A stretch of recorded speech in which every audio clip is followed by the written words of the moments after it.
गिरगाव मधले पांढरे पट्टे महापालिकेने पुसलेले आहेत। या पांढऱ्या पट्ट्यांवर पालिकेने लाल रंग मारलेला आहे।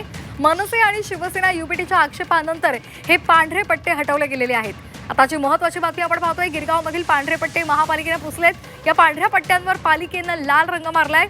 मनसे आणि शिवसेना युपीटीच्या आक्षेपानंतर हे पांढरे पट्टे हलवलेले आहेत। आताची महत्त्वाची बातमी आपण पाहतोय। तर या संपूर्ण पांढऱ्या पट्टीवर लाल रंग मारलेला आहे आणि ही पांढरी पट्टी हटवलेली आहे।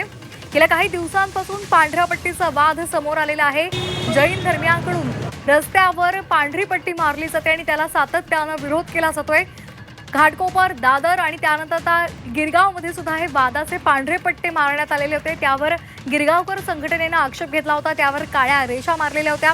त्यानंतर मनसेचे कार्यकर्ते आले, त्यांनी सुद्धा आक्षेप घेतला आणि त्या आक्षेपानंतर मुंबई महानगरपालिकेने तातडीने पावलं उचलली आहेत आणि ही पांढरी पट्टी लाल रंगाने पूर्णपणे त्यांनी रंगवलेली आहे। ही दोन दृश्य आपण पाहतोय। दादर नंतर आता गिरगावमध्ये सुद्धा हे पांढरे पट्टे दिसल्यानंतर मनसेने त्यावर सुद्धा आक्षेप घेतला आणि त्यानंतर महापालिकेने पांढरी पट्टी पुसून टाकली, त्यावर लाल रंग मारला। काल दादरमधल्या शिवतीर्थच्या अंगणामध्येच म्हणजे शिवतीर्थच्या परिसरामध्ये पांढरे पट्टे मारले गेलेले होते। त्यावर सुद्धा मनसेच्या नेत्यांनी आक्रमक भूमिका मांडली होती। मात्र त्यावर जैन धर्मियांनी त्याचबरोबर जैन मुलींनी सुद्धा प्रतिक्रिया दिली आहे।